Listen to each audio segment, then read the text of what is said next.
नमस्कार दोस्तों, मैं doctor Gopal Lohia, homeopath, acupuncturist and bachelor therapist. स्वागत है आप सभी का मेरे यूट्यूब परिवार में, Kolkata homeopathy and bachelor medicines. यहाँ पर हम लोग डिस्कस करते हैं होम्योपैथी के बारे में और अलग अलग बैचलर मेडिसिन्स, उनके एप्लीकेशन और दोनों को कैसे साइमल्टेनियसली यूज़ किया जाता है, होम्योपैथी और बैचलर को, और साथ में होलिस्टिक हीलिंग।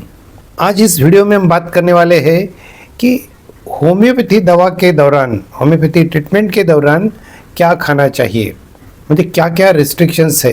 ये कॉमन क्वेश्चन है, सब लोग क्लिनिक में भी पूछते हैं और वैसे भी लोगों को बहुत ज़्यादा डाउट होता है कि होम्योपैथी में बहुत ज़्यादा रिस्ट्रिक्शन होता है और ये हमसे ना हो पाएगा। लेकिन दोस्तों, ऐसा नहीं है। अगर आप होम्योपैथी ट्रीटमेंट का फ़ायदा देखोगे तो ये जो रिस्ट्रिक्शंस है ये एकदम माइनर है। आपको कच्चा प्याज, कच्चा लहसुन नहीं खाना है। कॉफ़ी अगर आप एडिक्टेड हो तो you can take it in the morning, but जितनी हो सके उतनी कम, बराबर। अगर आप छोड़ सकते हो तो that is well and good. कई बार मैंने ये तीनों चीज़ें लोगों को बंद करवा दी थी। फिर एक साउथ इंडियन मेरे पास आए और उन्होंने पूछा कि why you restrict coffee during treatment.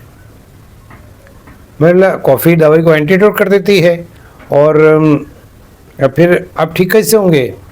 तो बोले मैं ठीक कैसे हुआ, I am taking coffee daily with your treatment also I was taking coffee, because मैं बचपन से लेते आया हूँ और कॉफ़ी नहीं लिया तो मैं काम ही नहीं कर सकता। 2-3 मग तो कॉफ़ी में डेली का पीता हूँ।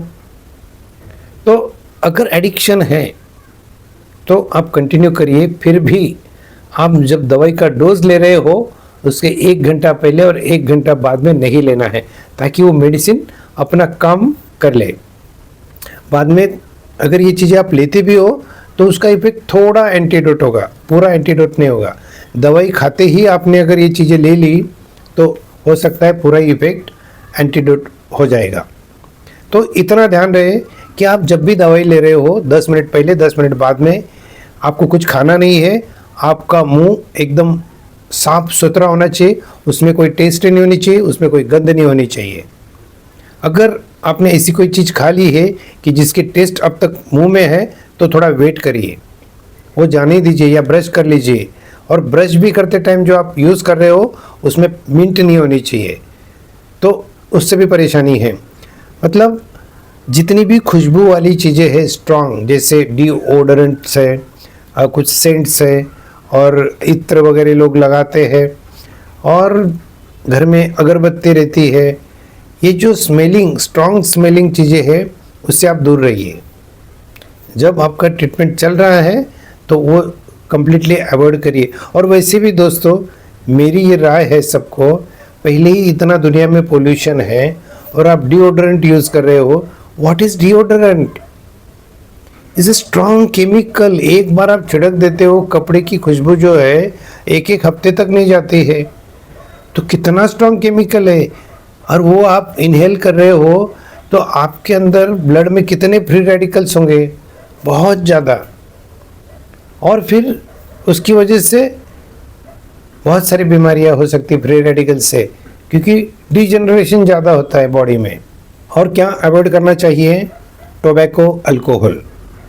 टोबैको आपको कम से कम 1.5 से 2 घंटा, if you are chewing tobacco तो 1.5 से 2 घंटा पहले ही आपको उसको थूक देना चाहिए और पूरा मुंह साफ करके फिर दवाई लेना चाहिए। गुटखा खाते होंगे तो आपको तो भगवान ही बचाए, पूरा दवाई आपका एंटीडोट हो सकता है उसकी वजह से। ऐसा नहीं कि गुटखा खाने वाले को मैं दवाई नहीं देता हूँ, लेकिन बहुत टाइम लगता है, बार बार उसको रिपीट करना पड़ता है दवाई को, क्योंकि वो बार बार लोग गुटखा खाते हैं, दवाई एंटीडोट होता है, फिर डोज देना पड़ता है, तो ये प्रोसेस शुरू रहती है। तो better you stop that thing, और 1 से 2 घंटे का इंटरवल अगर रखते हैं तो दैट इज़ बेस्ट। और एकदम स्ट्रॉन्ग स्पाइसी चीज़ें जो कि आपका पेट खराब कर दे या आपको ब्रेन तक किक जाए उसका, ये सब अवॉइड करना है। तो बहुत ज़्यादा रिस्ट्रिक्शन नहीं है, बहुत, मैं ये नहीं बोल रहा कि पूरा ही बंद कर दीजिए, बी फ्लेक्सिबल। इतने रिस्ट्रिक्शन है तो कई बार तो पेशेंट को मैं इतने रिस्ट्रिक्शन, नया नया था तब मैं बहुत स्ट्रिक्ट था ये चीज़ों के बारे में, और सबको बोलता था ये मत खाओ, ये मत खाओ, ये मत खाओ, ये मत खाओ, ये मत खाओ।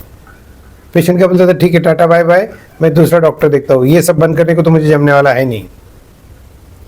तो भाई ट्रीटमेंट ही नहीं लेगा तो ठीक कैसे होगा।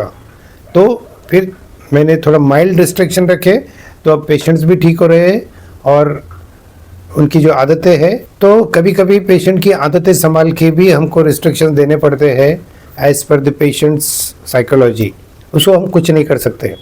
तो दोस्तों, टू सम अप, दवा लेने के आधा घंटा पहले और आधा घंटा बाद में अगर आप कुछ खाते पीते नहीं हो और ऐसी जगह नहीं जाते हो कि जहाँ कोई डिस्टर्बेंस होगा, मतलब जहाँ कोई स्मेल होगा या बहुत ज़्यादा तनावपूर्ण क्लाइमेट होगा, ये अगर आप अवॉइड करते हो तो आपकी दवाई बहुत अच्छे से काम करेगी, उसका इफ़ेक्ट भी होगा और आप ठीक भी हो जाओगे। आशा करता हूँ ये जो कंटेंट है आपको यूज़फुल लगी होगी। यूज़फुल लगी तो इसे लाइक करना ना भूले, चैनल को सब्सक्राइब कर लेना, और अगर होम्योपैथी मेडिसिन के रिस्ट्रिक्शंस को लेके अगर आपका कुछ अलग अनुभव है तो उसे शेयर करना ना भूले। तो दोस्तों, शेयर करते रहिए, अच्छा हो बुरा हो, आपको क्रिटिसाइज करना हो तो भी welcome, but don't stop sharing your comments. Thank you very much for watching my video. मिलते हैं कोई अगले वीडियो में, तब तक के लिए स्टे हेल्दी, स्टे फिट।